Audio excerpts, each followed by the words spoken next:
Hello friends, मैं वत्सली आपका अब्दुल के यूट्यूब चैनल में हार्दिक स्वागत करती हूँ। तो लास्ट टाइम हमने कैलेंडर पढ़े थे, उसका बेसिक। अब उससे कुछ टाइप के क्वेश्चन जो आते हैं वो हम डिस्कस करेंगे। तो मैंने यहाँ कुछ टाइप लिखे हैं, कुछ और भी हैं। तो फर्स्ट टाइप ये आ जाता है विच year show the same calendar. कहने का मतलब कि कोई ईयर तुम्हें दिया गया है, उसी से मिलता जुलता अगला कैलेंडर कौन। फॉर एग्जाम्पल मान लीजिए मैं फर्स्ट टाइप की बात करती हूँ, which year show as the same calendar as 2011 मान लीजिए, ठीक है 2011 है। तो इसका एक ट्रिक होता है, ये आप ध्यान में रख लीजिएगा। इस ट्रिक को आपको दिमाग में रखना है कि जो भी ईयर आपको गिवन है, जो भी ईयर गिवन है, given year is divided by 4 से डिवाइड कर दीजिए, ठीक है। इफ, ये लिख लीजिएगा, इफ रिमाइंडर। अब रिमाइंडर क्या क्या हो सकते हैं, नॉर्मल सी बात है, 0, 1, 2 और 3। अगर 0 रिमाइंडर है तो उसमें हम 23 प्लस करेंगे, ओके। अगर 1 रिमाइंडर है तो उसमें हम 6 और 2 और 3 है तो 11 प्लस। ये ट्रिक आपको दिमाग में रखनी होगी। कहने का मतलब क्या है, जो ईयर गिवन है, विच year show the same calendar, कौन सा ईयर इसी की तरह सेम शो करेगा, तो हमें दिए हुए को 4 से डिवाइड करना है। अगर 0 बचता है, रिमाइंडर तो 23 ऐड, 1 तो 6 ऐड, 2 और 3 तो 11। चलिए हम एग्जांपल देते हैं। जैसे 11 गिवन है तो हमने 4 को 11 से डिवाइड किया, 4 5 से 20, 11। इसमें 0 लगा के फिर सॉल्व करना, तो कोई हमें ये तो लिखना नहीं रहता है, तो हम डायरेक्ट 4 2 से 8, तो 11 में से 8 गया 3। कितना रिमाइंडर आया हमारा, 3 रिमाइंडर आया, ठीक है। 3 आता है तो हम क्या ऐड करते हैं, 11 प्लस 11, तो क्या था 11 था, तो हमने 11 प्लस कर लिया। मतलब कौन सा ईयर शो होगा इसकी तरह, 2022 होगा। समझ में आई बात, कम आई। मान लीजिए, चलिए एक और चलते, मान लीजिए 17 दिया है, फिर इसको हम 4 से डिवाइड करेंगे, 4 5 से 20, 4 3 12, 5। कुछ गड़बड़ हो गया है क्या, 4 5 20, 4 4 16, 16 टाइम में जाएगा। 1 क्या आया, 1। मतलब हमें क्या करना है, प्लस 6, तो हम 17 में क्या कर देंगे, प्लस 6। 7 7 14 1 13, ये और 0, तो अगला क्या हो जाएगा, 2023 हो जाएगा, 23। तो इस तरह आपको याद रखना है कि जो भी दिया गया उसमें 4 से डिवाइड कर लीजिए। और ये चीज याद रखिए, 0 है तो 23 प्लस, 1 है तो 6 प्लस, 2 और 3 है तो 11 प्लस। तो ये पहली ट्रिक हो गई हमारी। इस टाइप के क्वेश्चन आ सकते हैं, which year same divided by 4, then remainder में अगर ये बच रहा है तो ईयर में ये ऐड करना है। ये एक ट्रिक हो गई। अब हम नेक्स्ट ट्रिक पर आते हैं, नेक्स्ट मेथड पर, नेक्स्ट टाइप पर। नेक्स्ट टाइप क्या कहता है, calendar for which months are same. मान लीजिए पूछ रहा है कौन सा मंथ सेम है।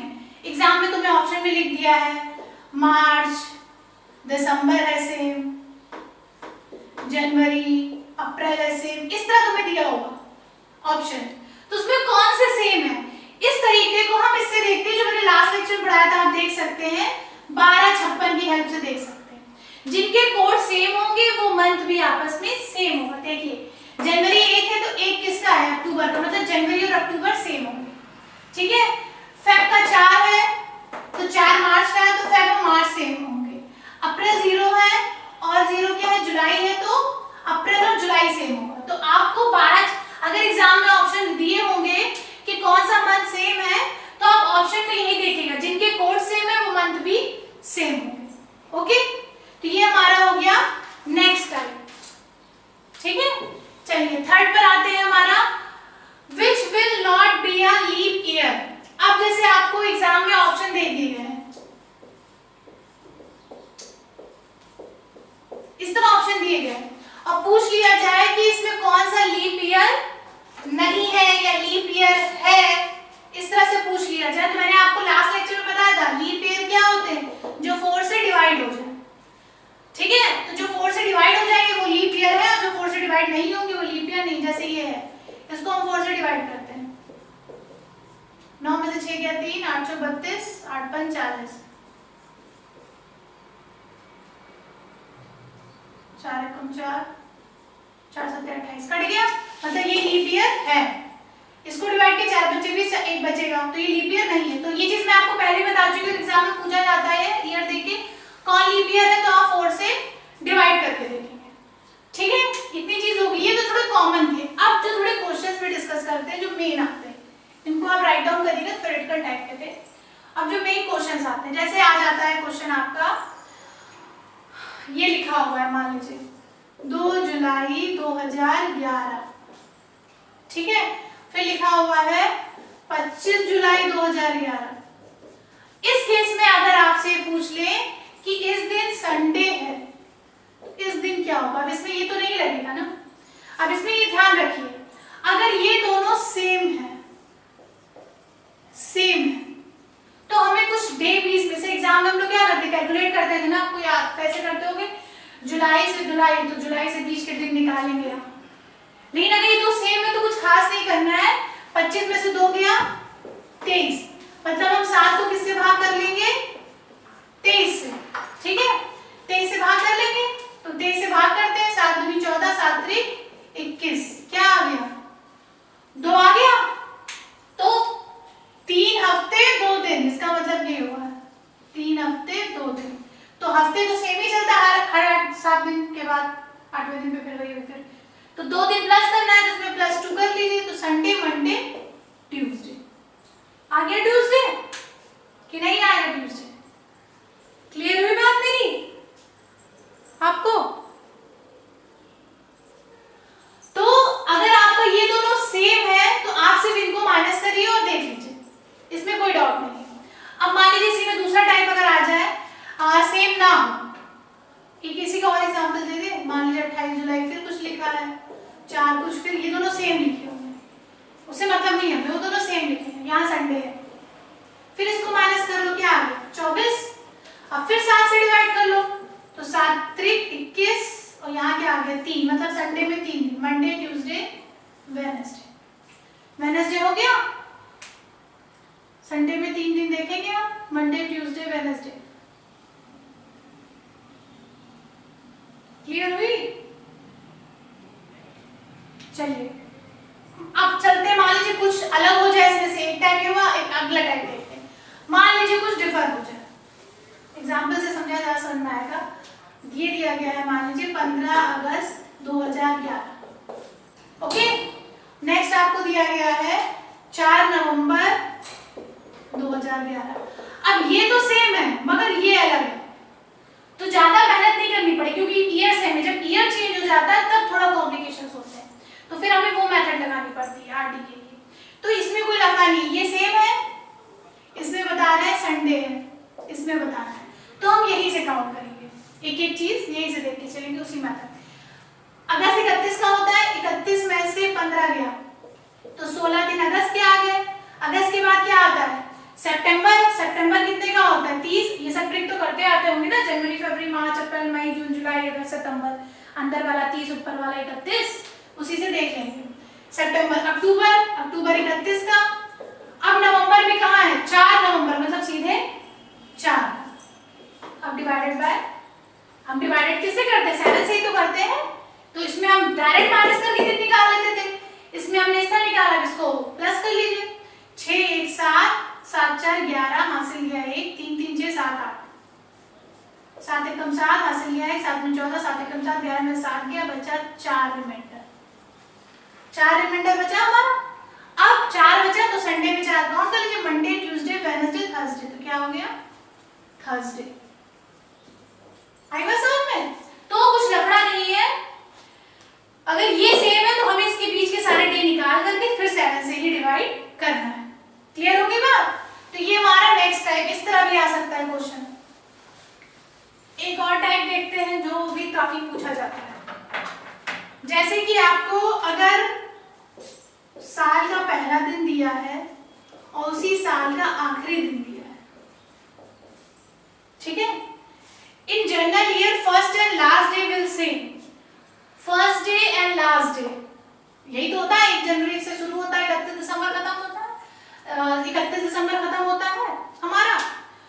तो लेकिन इसमें क्या है? Last day will the same,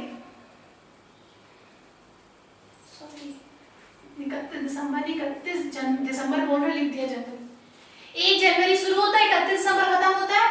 इस केस में आपको कुछ नहीं निकालना है। मान लीजिए 1 जनवरी 2011 को मंडे था, तो इस दिन भी मंडे होगा। बस ये याद रखना है ये लीप ईयर ना हो, ये क्या हो, जनरल ईयर। अगर जनरल ईयर होते हैं तो डे वही होता है। अब पूछ रहे हो अगर मैम लीप ईयर हो जाए तब क्या करेंगे, तब हम इंक्रीज कर लेंगे। मान लीजिए ये अब 12 4 दिए 12 कट रहा है, ये क्या है हमारा लीप ईयर है। लीप ईयर है और यहाँ मंडे था, तो हम इसमें क्योंकि क्या होगा लीप ईयर में 29 की फरवरी हो जाएगी, एक दिन बढ़ जाता है ना, तो इसलिए इसमें भी एक दिन बढ़ जाएगा। क्या हो जाएगा, मतलब 1 डे इंक्रीज हो जाएगा, इंक्रीज। आई बात समझ में? तो हम ऐसे केस में एक दिन बढ़ा देते हैं। इसमें एक टाइप का और क्वेश्चन आता है, काफी आप लोग देखते आते होंगे कि लिखा रहता है जैसे राधा का, ये काफी आता है, इंपॉर्टेंट है, इजी भी होता है बहुत, इसमें कोई ट्रिक नहीं है ऐसी। राधा का बर्थडे पड़ता है 21 मार्च से 28 मार्च के बीच में, लिखा रहेगा Radha birthday between 21 March two 28 March. And Radha brother birthday 6 मार्च से, लिखा हुआ है 16 मार्च से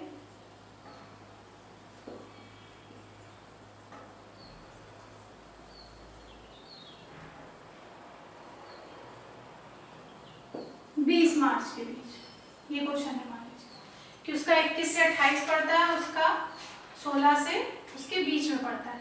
अब आपसे पूछा जाए इसका बर्थडे कैसे होगा, तो 21 से 28 के बीच में कितने दिन है, 22 23, लिख लीजिए 24 25 26 27, और इसमें 17 18 19 20, ये मान लीजिए 23 तक है, 20 21 22, लिख लिया इनके बीच के दिन। अब देखिए दोनों में कौन कॉमन डे है, 22 22 दोनों में, तो मतलब 22 को बर्थडे करता है। मान लीजिए यहाँ पे 24 होता है, यहाँ 23 भी आता, तो 2 दिन कॉमन होते, तो उसमें कंफ्यूजन कुछ नहीं थी। तो उसमें ऑप्शन ऐसा हो सकता है 22 को है, 23 को है, 22 या 23 को है, तो आप इस केस में ऐसे क्वेश्चन पे टिक लगा। समझ में आई बात? नहीं तो एक और बता देते हैं, मान लीजिए शोभा का बर्थडे पड़ता है 16 मार्च से 21 मार्च के बीच, किसी लड़के का बर्थडे है 16 मार्च से 21 मार्च के बीच है, और एक का 19 से 24 के बीच, 19 से 24 के, फिर इनके बीच का 17 18 19 20, इसके बीच का 20 21 22 23। अब दोनों में कॉमन क्या है, 20 20, मतलब बर्थडे कब हो गया 20 को।